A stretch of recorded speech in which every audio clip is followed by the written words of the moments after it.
Hello, Lori Kathleen Clark here in my very dim studio. No, this is not my studio, but I have to do this portion of this little project in subdued light. The chemicals will begin to activate if we don't move through this process fairly quickly, so I'll get the talking part out of the way first. This is the way to mix up cyanotype chemicals if you're using part A, part B from Jacquard. I got these from Dharma Trading, but you can get them in a variety of different places. They're two chemicals, supposedly both harmless. One is potassium ferrocyanide and the other's ferric ammonium citrate. They sound ominous, but apparently not. So you take part A and part B when you first get them. I believe it might be powder, but whatever it is, it's only up to about here, and then you add water, shake it, and then 24 hours have to pass before you can start to mix. When they're in this state, there's no rush to use them, but in the state that we're about to mix, they only are viable for 2 to 4 hours. So we're going to do this relatively quickly, and I apologize for the dim light, but it does need to be done inside without UV light. So I have 2 jars. I've marked them measuring and mixing. The measuring, I drew a little line, and I'll pour part A in there to that spot so that I can pour it into the mixing jar, and then do the same with part B. That way, when I mix them together, I know that I have equal amounts. Then I'll mix this up, and then we'll start to apply it to the different substrates that we're going to be using to do our sun prints with today. I'm going to use this piece of cotton. It's nothing special, just a piece of white sheeting. I've taped it down in this case. You could paint edge to edge, but I thought I'd leave a white border, a very marked out, distinct border on this one just because. And I did the same on a second piece. They're the same cotton. Both of them are adhered to some cardboard just to keep them nailed down while I'm painting. The painting process has to go pretty quickly. And then I have this all in a big flat box that I can close the lid on so that while they're drying, they can be spread out to dry, but they will be in the dark. And then I have various pieces of scrap watercolor paper. This is 140-pound arches. It's cold press. All of these are cold press. Well, actually, no. This is Stonehenge drawing paper, so it has no texture to it. Nice and smooth, but it could withstand some water because we're going to be using water on these in a bit. This is another piece of this is 300-pound arches. And then this is a piece of handmade watercolor paper, but it's round, and I thought that would be interesting to work on. The only other component to this process is the brushes. You cannot use a brush that has a metal ferrule. There can be no metal on the brush. So your choices are a foam brush, which works quite well, although it sucks up a lot of the chemical, or a Heike brush, which works well too. Totally different effects. If you want a really smooth surface, very evenly coated, you'll have to pick and choose which tool works the best for you. I hear that hair dye brushes, I'm not really sure about that because I don't dye my own hair, but if you had a brush in your house that people use for applying hair dye, I believe those are plastic with bristles on the end and no metal on those either. Maybe Ulta Beauty Supply or somebody might have those. Okay, so let's get to it. I'm going to move these aside and I'll bring them in one at a time. At some point there'll be too many in here and I'll have to stop. I also only have so many chemicals. They say to mix up as much as you think you might use in one sitting. It's pretty addictive, this process, so you're going to probably want to mix up more than you think you need. So I've got my part A. I'm shaking it a little bit, and I'm going to pour it in my measuring device here and pour it right up to that black line that I made, which is at the top of the tape. Just need to see that I've done that. It's kind of hard to see in this very dark room, but I am just about there. All right, I'm going to pour that now into this jar, the one that's for mixing. Cap this off and set it aside. We can use that again later. And now part B, and then the two together will, I need to shake that a little bit, will be mixed up and used on the different substrates. So here we go, measuring part B. And my very scientific process is now complete. And oh, I'm right to the tippy top of my jar. I should have figured that since I marked it at the halfway point. Now we'll set that aside and begin the mixing and start to apply it to our substrates. It's escaping me. I'm already making messes. That's why it's in a box. We're going to try and contain this. Although I do kind of want this box, so I might have wanted to put some plastic down. Now it goes on green, and it will immediately try to start to activate, so we're going to have to move through this really quickly. But I'm trying to coat this in a fairly even manner because I want these to be a very even background. Now I'm going to do a couple others where I'm going to show the brush strokes because I do like that effect. But for this, I want it to be fairly even. So there's one down. Let's scoot that out of the way. Do a second one. And then we'll experiment a little bit with those papers. And I have a lot of this mixture left. So hopefully these will dry quickly. Once you prepare them, as long as you keep them in the dark, they're probably okay for a few days. We just don't want to let them hang out like this in this state. So they need to be in dark. And you can enclose them in a black trash bag or a number of different things. All right, so let's set that aside. See if we have enough room to do some more. Do this kind of organized manner. I think I'll stick with my sponge brush because it seems to be working quite well. Now this is a huge piece of paper, but I can always cut it down later.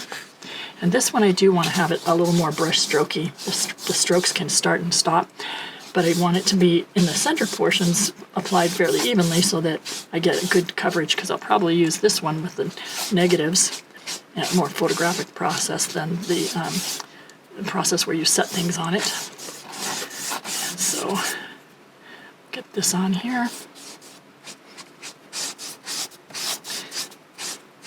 Yeah, I mixed an awful lot of this formula. I'll be preparing paper all day. All right, there's another piece. Let's get this out of the way here. Let's do this great big circle. Nope, no room for that big circle. We'll have to do this piece next. I'll have to come back after these have dried and do the next ones. I think I better leave this in here and not on my carpet. So this is giving really nice coverage. This is going to be so much fun. So addictive and relatively simple. Note to self, mix about half what I just did. Some of these we will create some test strips with to see just how long in this type of weather, hot, sunny summer day, we need to expose this. I think I can set this here and not run the risk of... I may have to stop for now and close the lid down on this, let them dry, and then apply some to the next ones. So stand by. Okay, I have put on some gloves because in a moment I'm going to be doing some of the fabric just by dipping it. But in the meantime, I found a lot more paper and boxes that I can seal up. So I'm going to just start using this as quickly as I can.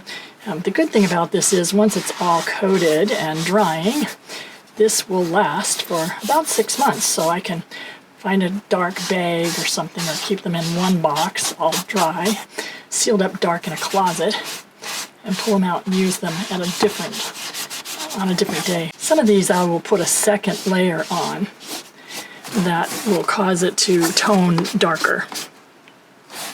I'm getting quite sloppy here, winding up with chemicals everywhere. But these are disposable boxes, so no worries. Still haven't even made a dent in my chemicals, so I may have to waste some, but I'll do my best not to do that.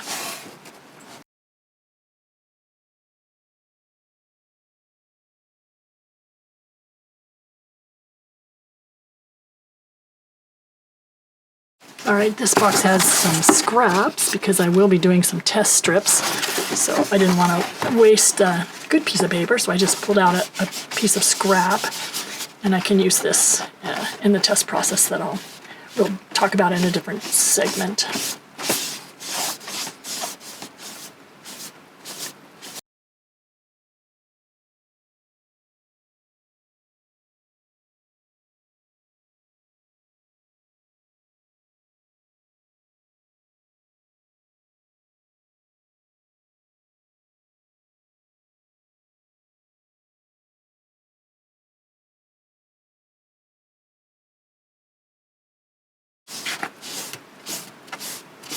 And then I have some silks rings that I'm going to paint as well. There's metal in them, so I need to steer clear of that. But on the inner portion, put this on the silk.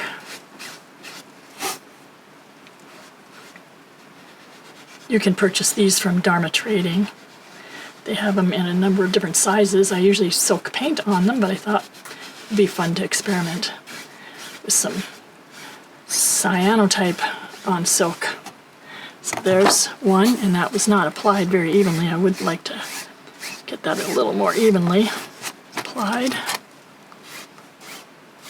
So we get a nice consistent blue when that's exposed. And one more, and then we can close this box up. I am still nowhere near using my chemicals. So a couple tablespoons of each would have probably been useful.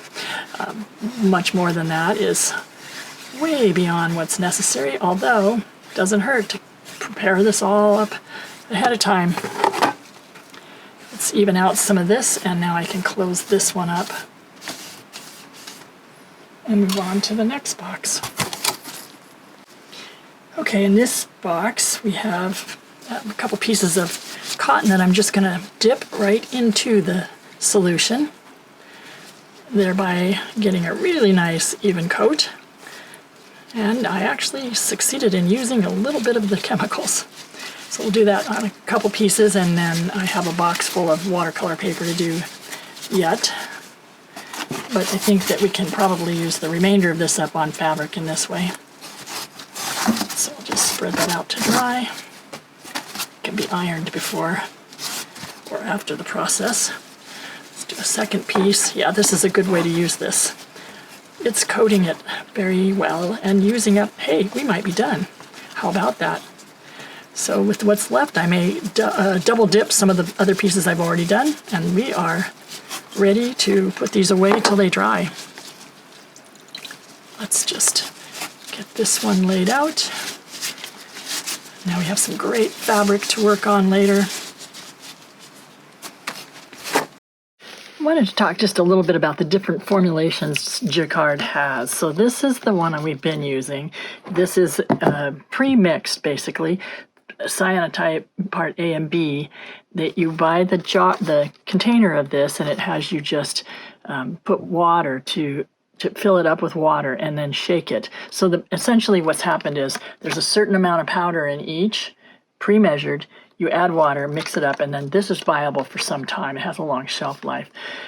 Then the second way you can buy it is the two chemicals. This is the ferric ammonium citrate and the potassium ferricyanide.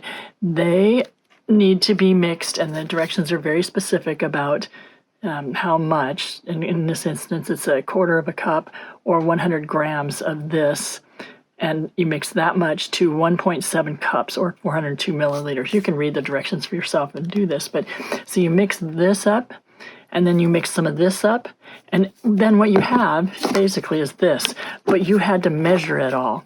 However, there's a ton of it, and you have a little better control over how much chemical mixture sensitizer you make at a time. So I'm not going to use those right now. We've been using the kind that's already mixed, and I'm just going to mix up a little more again, but you've already seen this process a couple times, so no need to do it again. But what I want to do is mix up just enough, and then I have one more thing I want to coat. Now that we've treated our paper and fabric, our substrates, it's time to pick some images to make negatives of. And I have probably well over 1,000 images from this recent trip to Turkey. So it was very difficult to narrow them down, but I pulled up some just sort of more or less randomly, just ones that really caught my eye that might have some potential. And you see them here.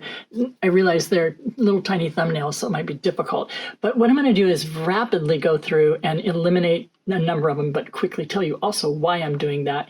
Some of them I'm just going to go ahead and open so we can look at them closer. So right off the bat, this one is not, it's a white peacock, and it's just not got enough interest for me, so I'm going to eliminate that one. let's see, what we'll do is, what I should do is just go through and open the ones that I think will work. So my mosaic that is at the Hagia Sophia, that as much as I love it, that's not going to work. It's too complicated and it's kind of washed out. This cat's very interesting, so we'll open that one. We'll open these grapes and the fairy chimneys that are backlit. The fairy chimneys here, I don't think have enough interest. Here, this has got strong contrast, that's the Bosphorus. I'm going to go beyond this mosque and look at another one down below that I think is more interesting. While I love the balloons over Cappadocia, that's probably a little bit too busy. This has got some interest in it. It's a tree that was at the House of Mary. These alliums are interesting. It's just an arrangement in a spa, but it was interesting. The well in front of the Hagia Sophia is gorgeous, but it's, again, too busy. This one's got some interest. It's a aerial view above one of the other balloons from the balloon we were in, but the landscape, and you're not really sure what you're looking at, so it might be interesting. I love this cat with the rug. Of course, I'm all about Isnik tile right now, but of the two, I think this one's better. While I love the lamps that came out of the market, it's just too busy. This is a good one of the mosque. Here's a good cliff dwelling in a hotel that we were at. The lighting inside of one of the mosques. Maybe this peacock and maybe this ruins. But oddly enough, some wildflowers here and here will be really nice. We'll look closer at this whirling dervish, the glass from a shipwreck, this cat, perhaps the sunset, definitely the still life, not the peacock that's flaring. While this one's very interesting, it's very confusing as to what it is. And same with this one, it's got some great pattern in it, but I think, well, we'll open it anyway. All right, so those are going to get opened now, and we'll look at them very quickly, and then we'll start to eliminate some of them so that we end up with 2 or 3. And that was a lot of photos. So that one there has a lot of potential, but I could also do that very easily with something live in a photogram. So I'm going to eliminate that one. And while this one's gorgeous, I may keep it up for now, but it doesn't have anything to do with Turkey, really, other than that's where it was. The whirling dervishes are moving, and so I'm not positive how that'll go, but we'll come back to that in just a second. Here's that interesting, very interesting. You know, maybe that will work. Let's just see. And I do definitely want to try that one. There's a lot of strong contrast. This cat's kind of scary, but let's try it. That one I'm not convinced is going to hold well. I'll talk about that more, and I'm not a photographer by any stretch of the imagination. The only photos I ever take are for me to paint from, and I augment them because I inadvertently incorporate a lot of errors. I don't know what I'm doing, in other words. So we'll put that one away. That one I like just because it's beautiful. The fruits and stuff in that still life were so beautiful, and it's just in the hotel room. It was welcoming me when I got to my hotel room. Those are interesting. There's a lot of interesting type and the perspective and stuff, so we'll keep that. As gorgeous as this is, it's not got enough detail, and it's compositionally not great. Let's go to this one. These lamps are fascinating to me. This right here is actually an ostrich egg. This is the museum hotel that we stayed at Cappadocia. I really like that, so I want to make it work. And again, this was a great landscape. I think not on this. I have other ways to do this, and I'll do that later. That's very interesting. Not sure how it's going to hold, but let's try it. That's fascinating to me. That one, I think, as much as I like that one, I'll go with the, well, let's see. Let's go back and forth between these two. Yeah, that's more Turkish. I'll do this another time. Then we have that landscape again. Grapes, it's cool, but it's a botanical, and I can do it another time. That's not the most wonderful Bosphorus image. This one's intriguing, and I'll do this another time. So now we're down to, oops, we still have some more. That one's pretty interesting. Even though it's a botanical, and I could do this from, it doesn't really say Turkey, I'm pretty interested. So let's just see, do we see all of these? I believe so. Now let's narrow it down even more. So I'm going to start down here at the bottom. Here, we can do this at any other time. This is not Turkish. Same with this one. It's cool, but yeah, I'm on the fence on that. The whirling dervishes, I wish that was a better photo, and I have some more. I'll do one later. That one, I think it's too much like a stencil, and we're talking about photos, so let's see here. That definitely, I'm interested maybe. That one for sure. I'm on the fence there. Let's see. Let's not do this one. I'm not positive how that's going to turn out. We'll keep this one. I might want that one if I don't do, that's too run of the mill. Let's do this one, this one, this one, not that one, and those. So now we're down to 1, 2, 3, 4, 5, 6, 7, 8. I'm going to pick one of these for now to use for the next demonstration. Okay, so we are at this handy site that Jacquard has, and I'll put the URL in your reference material. But once you get there, you just open up the image, and I have that image saved. Let's go back here to, I should have found this first, Turkish travels and Turkish cyanotype. Let's get that still life and bring it in. All right, here we go. Now, there's all sorts of tools here, but what you want to do is, first of all, have a look at it in black and white. And that will tell you a little bit more about how workable this image is. We got a full range here, so I think this one's going to work quite well. When you work with these negatives, you want to see what it's going to look like in reverse to see how that holds and how much black there is. Now there's quite a bit of black. So we need to make sure that when we print this transparency out, these black areas are incredibly black. And so we'll maybe even need to stack two together if we can't get them to print black enough. But we can also tweak it a little bit in this program. I'm going to go back to the regular way. And we can do all kinds of other things, but I'm not doing it. We can flip horizontally and vertically. Of course, we don't need to. We can see how it fits on a t-shirt, which, you know, for some applications might work, but we don't need to do that. And you can save it. You can rotate it. You can see how to tile it if you want to make it really big. And you can crop it. We're going to see what it looks like in cyan, just to see how get a preview of what we might get when we go to print this. And so there we are. Now, let's try changing it up a little bit. Let's put a little more contrast in it, or a little less contrast. I think with a little more, it gets a little stronger. And then we can alter the brightness. And so maybe we really want that window behind there to be bright. Oh, you can hear Charlie weighing in. Now the scaling, oh, I see, we can crop it that way. I don't really want to mess with it. I like the way it was. So I'm going to go ahead and revert to original. That was fun. Never done that before. Okay, so I like it how it is, with a little bit more contrast. You know, it might be, boy. This is where my lack of photography skills kind of fails me. But from what I've seen when I'm printing, I need good, strong blacks and very white whites. And I think that I've kind of got that here. So I'll go ahead and go to negative. And that's what I want. So now I'm going to save this image to disk. And I will go here and open it again in Photoshop just so I can rename it so I know I've got it. That's looking really nice. Okay, so I'm going to save this as in my file that I created for my cyanotypes. Let's see, right here, and call this one negative still life. And now I'll be able to find it.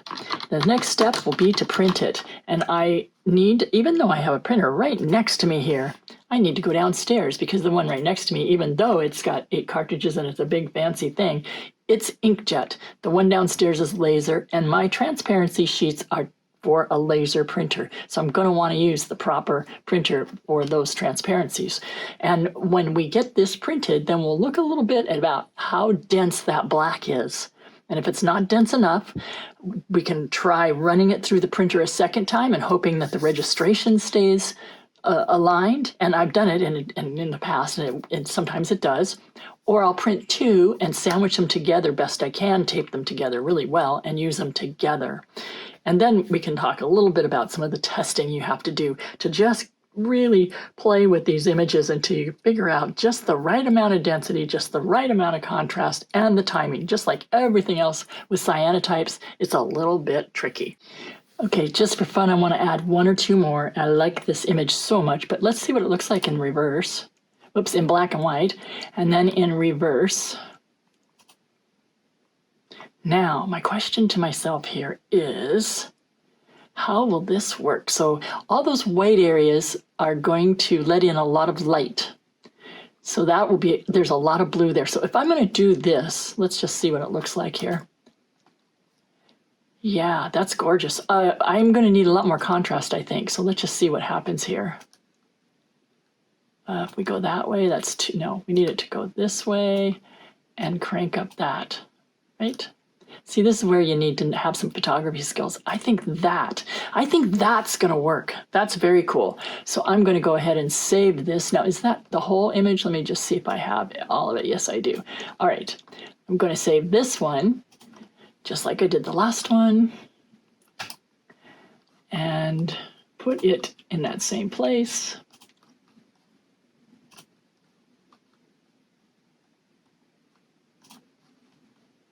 And call it negative bottles, negative shipwreck.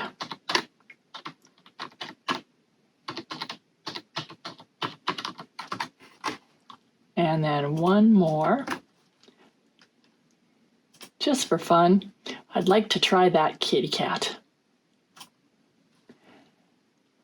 So let's open that up and let's see what happens in black and white. Well, that needs a little bit more strength. It needs to be a little stronger. Let's just see here.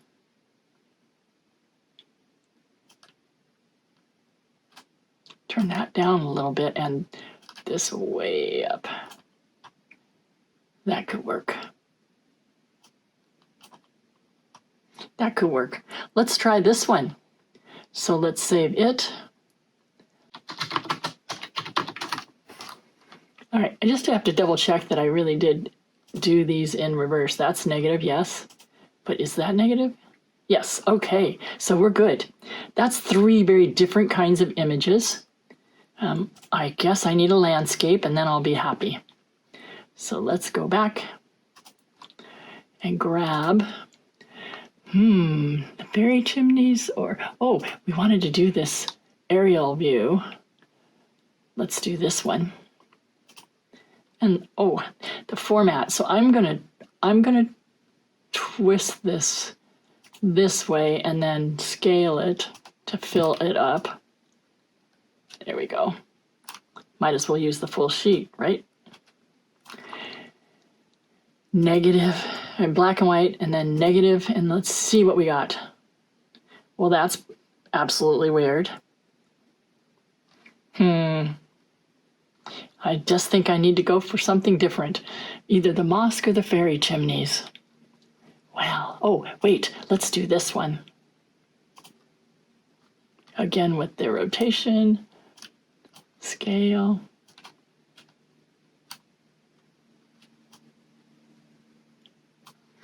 What have we got when we go black and white? That's not very strong, and that's what I was kind of worried about. Not strong enough. We could probably tweak that, but let's see what else. Let's see what happens with this one.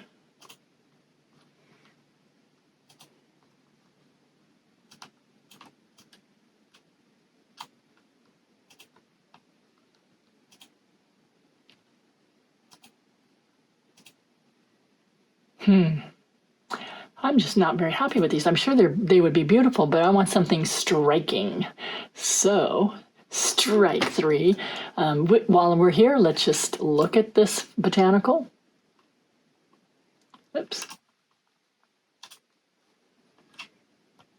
Because I want you to see something. They work so well. This would be stunning, I'm sure. Black and white, negative, and there. That would be beautiful. So we're going to go ahead and do that one anyway. I really want to see what this looks like.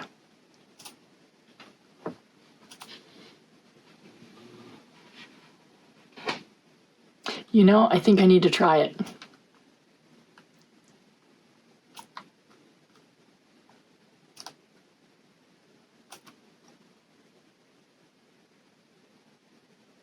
Yeah, it's different. Let's try it. Who knows? It might just work. So now we have a lot to experiment with and a lot of different genre, so to speak. Negative whirling dervishes. I would have liked to have found a good building. We've got 4. Okay, I'm just gonna go all out here and do one more. Let's find a building that's gonna work.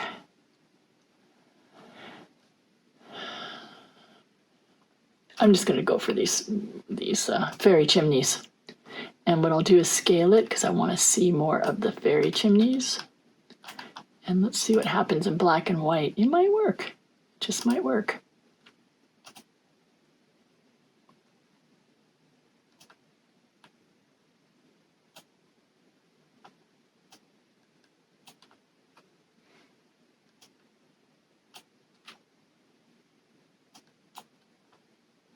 All right, let's see what we got.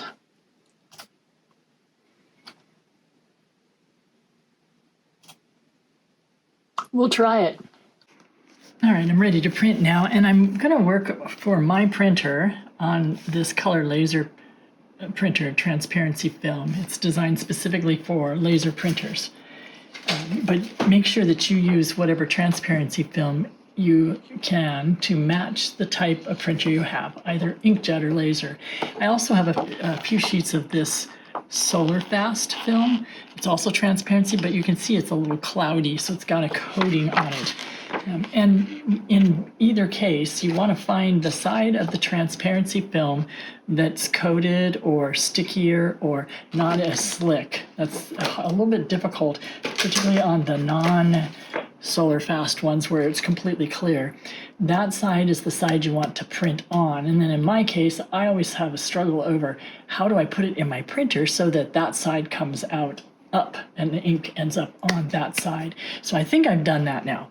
And in my print dialog box, because I'm using Photoshop, I then go to my printer and I can tell it some more things about what I'm printing. So I can go into print settings, in other words, and change it. And in this case, I've changed it to color laser transparency. It was one of a zillion in my drop downs here.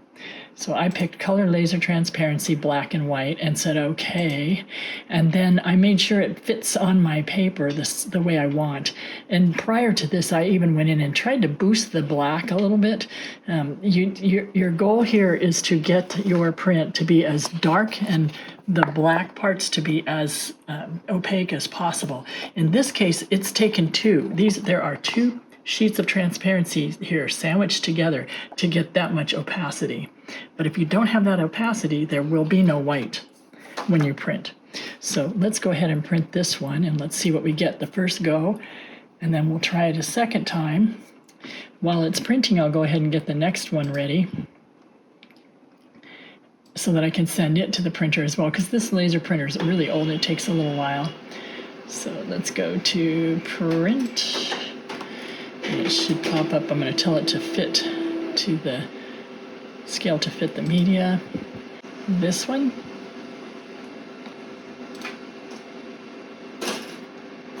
And it didn't retain them, so I'll go down and find that color transparency again.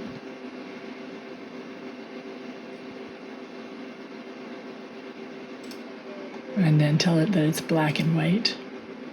Sometimes if you tell it its color, we'll test that. What will happen is it'll give you more definition between the blacks and the whites. Let's just see what happens here. And so I'm going to go ahead and print that one now as well. But I'm going to pull out the one that just printed. And we'll see how we did. Now in this case, you can still see through the black. So I'm going to have to print a second one. There are things you can add into a inkjet printer to make your blacks blacker. There's additives that you can get. There's ways that you can tell within your Photoshop or whatever photo processing software you use to make it darker. So in this case, we can say, let's go back here to this one.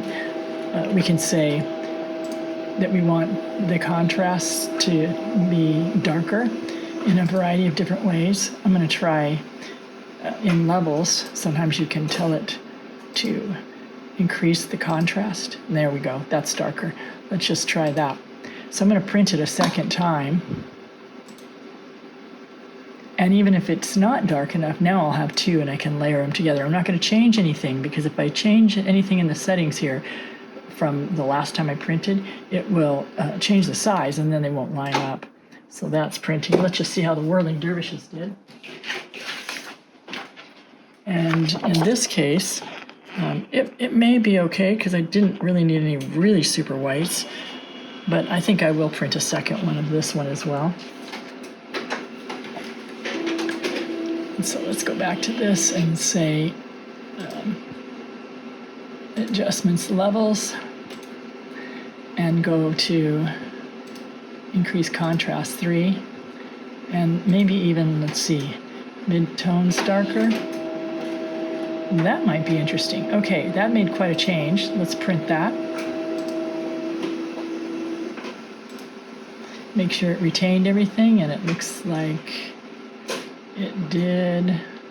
So let's print that and let's see. The second one of the still life that went, it's much darker. So now if these two were combined, if I get them lined up, and sometimes it's tricky to get them lined up, and of course I know it's really difficult to see, you're getting all kind of weird reflections and stuff, but if I can get these lined up, that appears to be about as black as you can get. And so this should work very well. Now let's see the whirling dervishes, which are coming out. Let's go here and go image.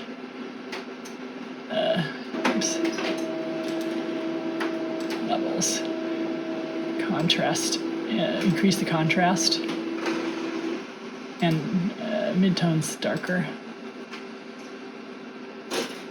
Let's go one with that. Now let's print it, but we'll try a second one and let it do an auto correct and see if they think differently, they being Photoshop.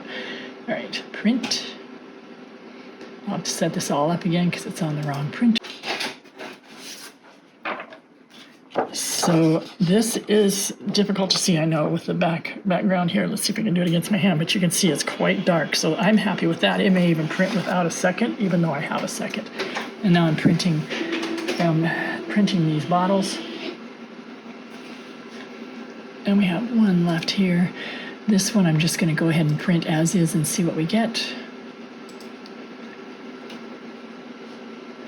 How much is that cut off?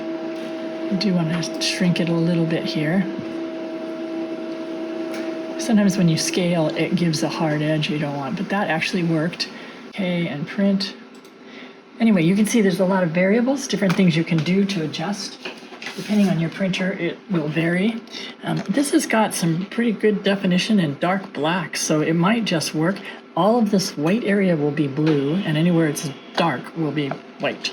So we shall see. I may play with a couple different variations of that just to see what we get.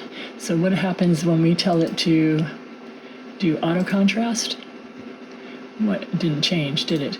Let's see what happens when we go into adjustments and, for instance, curves, and say increase, let's see, darker. No, let's go strong contrast and see what we get. That's actually really strong. And then let's go to print. Here's the fairy chimneys. Now, that sky wasn't very white, but there was a little highlight in the sky that I'm not seeing. It's not highlighted enough, so we want to make this contrast better on this one. You see in here where it's very black in the center, I want to boost that somehow. So let's just try in the adjustments and levels. Sometimes you can take the dark and tell it that this right here needs to be the darkest, and then that this right here needs to be the lightest, and it should adjust it somewhat. I didn't see much of a shift, but let's see what happens when you go auto. No, let's not do that. Let's cancel that, because the first thing we did change it. Let's go to strong contrast and say okay. Still isn't very dark in here, so I'm just going to keep playing with this one to see if I can get it darker right in the center here, or it's not going to show super white behind those fairy chimneys, which is what I was really looking for in this case. Brightness and contrast, and let's crank up the contrast again. Move this over so I can see. I'm not loving that, but now I'm starting to see what I was after. So I lost some definition down there in the grass. See, the further I go, the more definition I lose. But if I get it right about here, now I'm seeing it's lighter out here, and I'm seeing it darker in here, and that's kind of what I want. What happens when I go further this way? Or further this way? See, there's a lot more definition. Going this way, I lose that definition, but I get that strong dark. So probably want to be somewhere right hovering in, let's see, right around here. Let's see what it says, what happens when I hit auto. I'm going to remember I had it at 28 and 15. And that auto, yeah, so I'm going to take this back up to 15 and say okay. And I'm going to just see what happens when I print this. Here's my bottles again. I know you can't really see. Let me put some paper behind it, and that'll really help. Here we go. Now you can really see. So that black is a pretty good strong black. I think I could probably get a fairly decent print from this, but even if I couldn't, I could line these two up together, and then they'll be very, very dark. The problem here is I have two different types of transparency. I have both the solar fast and the regular one, and they're different sizes, so it's a little more tricky to line them up. But if I could do this, they're sticking together, it's hard to see. But see the black in here? That's what I'm after. That will be white. Now, that right there, I don't know if that's an artifact and actually in the print, and like a reflection or something, or my fingerprint. And it's on both of them, so it's part of the image. All right, let's put these others on paper so you can see them as well. And now, this way you'll see what it is you're after. Now, another thing I wanted to mention is you can find out if you print it on the right side or not. Of course, when it first comes out, it's going to be a little wet. But if it stays wet, it's because you printed on the slick side, and then it'll probably never dry. And that's a quick way to find out if you got it right or not. Now that, because it's not white that I was after, might work, but it had a white circle in the middle, and I'm not really getting that. So I don't know if layering these two is going to help. I've printed it both in color and in black and white, so I'm not certain I'm going to get the result I want here. I'm not even sure I really want to layer them, because then I do get more and more white. So I probably won't do that. But of the two, the second one was printed in color, and the first one was printed in black and white. And I'm not seeing that circle of white, or in this case, very, very dark, so that I'll get white on either of them, but I do like the details and what I've gotten in here much better. So I'll probably use one and just use it. And the one with the whirling dervishes, again, I printed them both two different ways. This one, though, I had really messed with the contrast, and I like what I got there. And then let's see what happens. So the first one I didn't mess with the contrast, and he's lost his head there. You don't hardly even see his hat. It's almost gone. But when you do it, when I did it and printed it as if it were a color instead of black and white, I did get some definition on his head. Also got what I feel is a stronger black. Now, what happens when I put these two together? Is that going to get me where I want to be? In this case, I'll probably have to print them before I can tell. Print one without and one with two layers. Anyway, it does get a really strong black down here, which means the skirts on their whirling dervish outfits will be white, and that's what I really want. So that, and then the cat, which I showed you before, between the two layers, which is probably the only way this one will print how I want it. It's very, very black. It's not lined up perfectly, so, but let me show you with just one the difference. And actually the black is not too bad. I might be able to get away with that on this one. The coat on his belly is not especially white. It's much lighter, but it might have been cream. So let's put that aside. And then finally the still life. This is with two pushed together, and they're not lined up, of course, but you can see in the area that was really super white, it's super black with these two layered together. So 1 or 2, play with your settings. You'll have a different program, different printer, different transparency film even. So yours is going to be different than mine. But at least here you've seen some of the process. And once you get a good negative, then it's time to go out and print. But even that has different variables and changes to the time and exposure. I'm going to pan out here for just a moment and let you see that outside today I have a very overcast, muggy kind of day. It's midday. It would have been perfect time to print, but not so much today. I could print. It's still UV light. However, I would have to really mess with my timing. And since I've sort of gotten things worked out for sunny days, I don't really see the need to find out how to print in the overcast days. I might go do a test strip in it just so I know, in case I get a string of some overcast days and can't print. I may want to know, how can I get around this? There are ways to print inside. There are exposure boxes and things you can build. I'm just more about being out and playing in the sun. So with all that said, let's get started printing.